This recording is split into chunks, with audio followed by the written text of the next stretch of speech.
Hello friends, in this video we will be discussing about the new ITR forms introduced for the financial year 1920. इस बार ITR forms में क्या क्या major changes है उसकी हम बात करेंगे.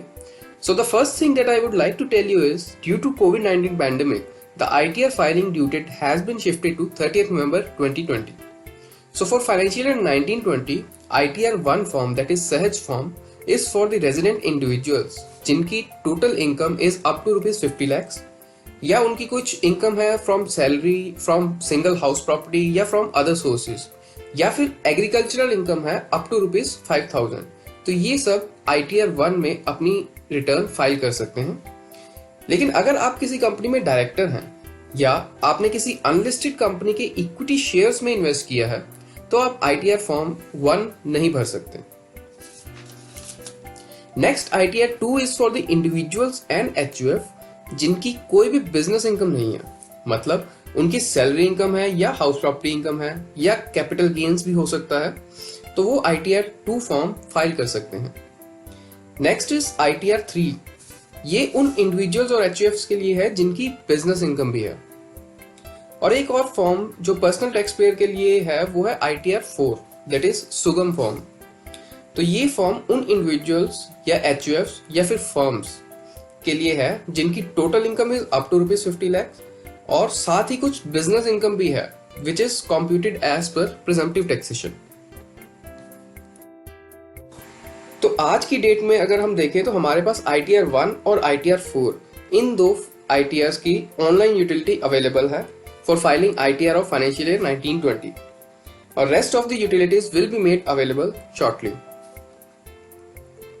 अब हम बात करते हैं the major changes that have been introduced in the new ITR forms. The first one is new, that is details of investment. So Government of India ने मार्च 2020 में टैक्स सेविंग इन्वेस्टमेंट के लिए ड्यू डेट बढ़ाकर 30th जून 2020 कर दी थी. So for financial year 1920 अगर आपने कोई टैक्स सेविंग इन्वेस्टमेंट 31st मार्च 2020 तक नहीं की तो आप उसे 30th जून 2020 तक करके अपनी ITR में डिडक्शन क्लेम कर सकते हैं. और जो इन्वेस्टमेंट 1 अप्रैल 2020 से 30th जून 2020 के पीरियड में होगी उसकी एक सेपरेट रिपोर्टिंग की जाएगी under schedule DI.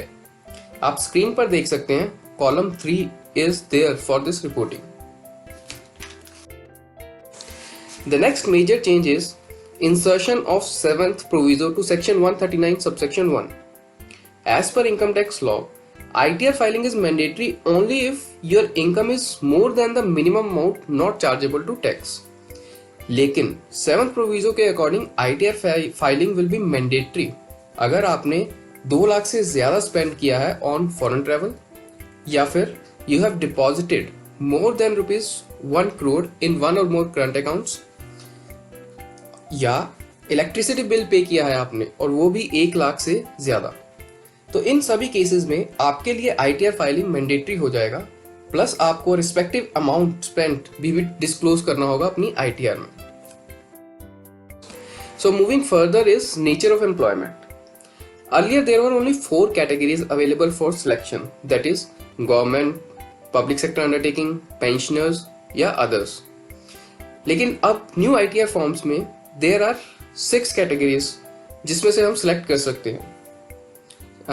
So the 6 categories are central government, state government, public sector undertaking, pensioners, others and not applicable.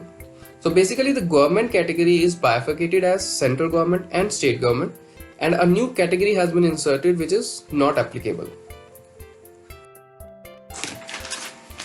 One more major change that has been introduced is change in the threshold limit for tax audits. So, पहले हमारी business की turnover या gross receipts 1 crore से ज्यादा होती थी तो tax audit was mandatory.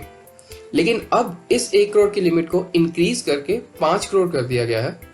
मतलब अगर अब टर्नओवर या ग्रॉस रिसीट्स 5 करोड़ क्रॉस करती है then the tax audit will be mandatory. But the condition to be complied in this case is आपके बिजनेस की 95% transactions should be through banking channel. मतलब जो भी आपकी कैश रिसीट्स या कैश पेमेंट्स हैं वो टोटल रिसीट्स और टोटल पेमेंट्स के 5% से ज्यादा नहीं हो सकते और इसी कैश रिसीट्स और पेमेंट्स का डिस्क्लोजर ITR में देना होगा like whether cash receipts or payment is more than 5% or not. So these were the changes that are applicable to a personal taxpayer this time.